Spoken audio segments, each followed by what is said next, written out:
Before starting, I should specify that this video is based on an essay I wrote for an elective. This class was about the soundtrack in movies. I may use some very slightly deeper terms than I usually do, but I promise that if I do, I'll explain what they mean. Also, I changed it up enough for this to not be plagiarism in case anyone from the university is watching. Though I would later know his name for his work on Breaking Bad, Star Wars, and Knives Out, Looper is actually the first Rian Johnson project I watched. I didn't love it at the time because I was nitpicky about time travel, really, but I recognized that its neo-Western setting and style were very promising. I knew there were great things about the movie, I was just far too young to know what they were. But I rewatched it for an elective recently, and I found that I actually really liked this movie. And as I looked into the work that went behind it, more particularly behind the soundtrack, I was able to find an even deeper appreciation for it. Like most movies, the soundtrack of Looper is a necessary element of the film when it comes to communicating to the audience, as well as pushing and maintaining the story's natural progression. And by soundtrack, I don't just mean the score. I mean it in the original sense, where it defined the sound component of a film. So dialogue, environmental sounds, score, everything. It's a necessary element to pretty much every movie outside of silent films. For instance, the narration element of the soundtrack in Looper serves to communicate information about the main character and the universe's lore. This is a non-diegetic sound, which means a sound that is only heard by the audience, not by the characters. The score will often fall into this category as well, unless there is an indication that the music is actually coming from a non-screen element. In the future, time travel is outlawed, used only in secret by the largest criminal organizations.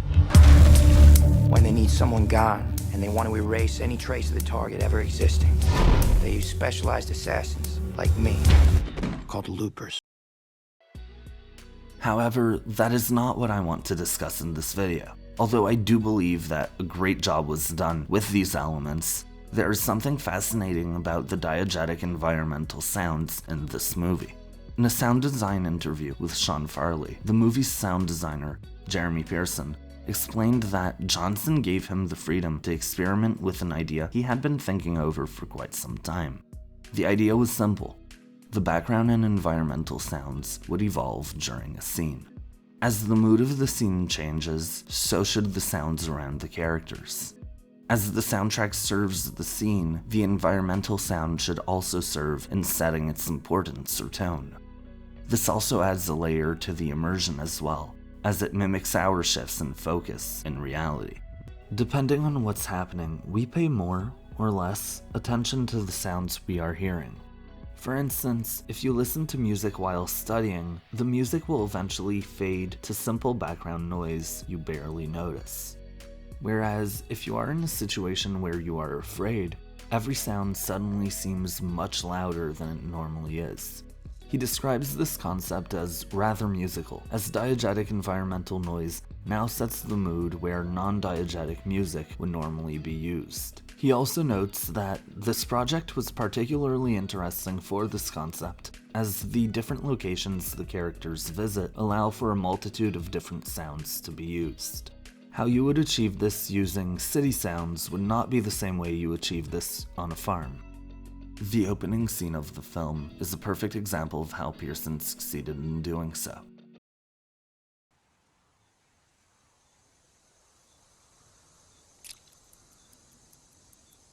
Shay. Tua. Yila. Nous avons.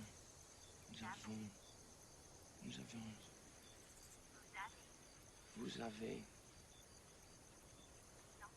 Ils ont.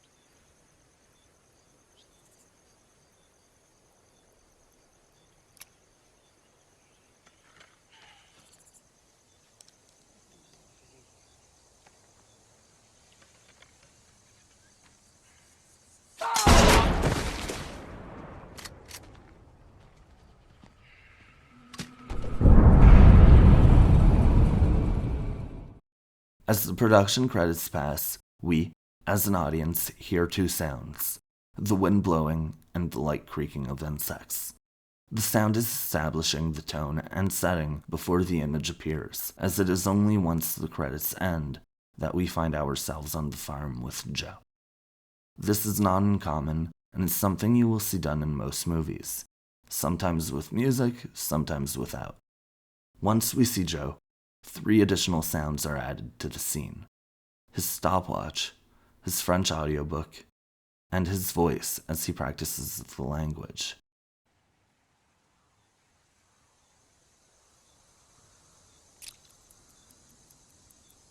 Shay. Tua. Yila.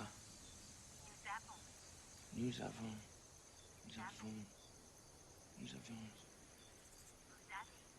Vous avez. As he starts to get up, knowing that his target will be arriving shortly, we hear him prepare his blunderbuss shotgun. As this happens, the sound of his voice gets lower. We stop hearing his audiobook, and the tick of his stopwatch comes to an abrupt end. The sound of the insects in the background persists, however. In fact, it seems to be getting louder. This is what Pearson was discussing when he said the background sounds in the scenes change, even within the same setting.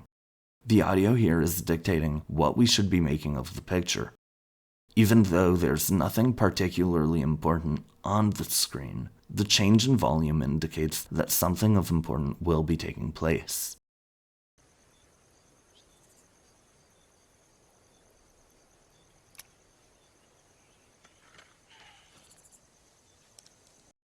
The sound of the insects continues, serving to build tension, until a man appears in front of Joe with a bag on his head.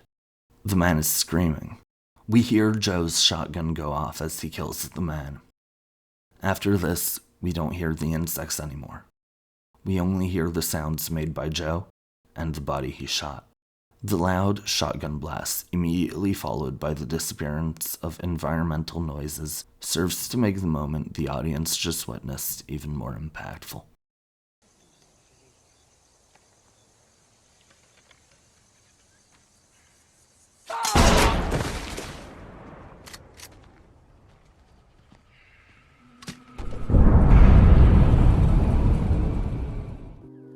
Again, this could have easily been done with music. In fact, it's likely that the original idea was for this to be the case, as Pearson joined the project a year after shooting had completed.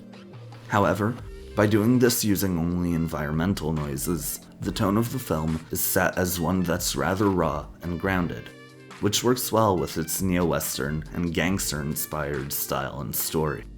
Overall, Pearson's decision to work with this idea works really well with the project. Not only does he prove that he is able to make this work, but he proves that in some moments, it's actually more beneficial to use the environmental sounds instead of music. I've always had an appreciation for the way music and scores are used in movies, but through watching Looper and reading this interview, I also came to appreciate the way that music is not used at times where it could be. I think this movie really demonstrates Pearson's talent as a sound designer, as well as Johnson's talent as a filmmaker. The two were able to work together to present the project in the best way, despite not having a plan until it was too late to make any large changes. Thank you so much for watching. This essay was a lot of fun to write the first time around, and revisiting this idea for a video was something I knew I'd want to do. Due to their longer nature, I often have more to say about shows than I do movies, especially if I'm trying to say something that isn't said in every video essay about the topic. So, I really enjoy looking into what some movies do different behind the scenes and how that translates into the final product.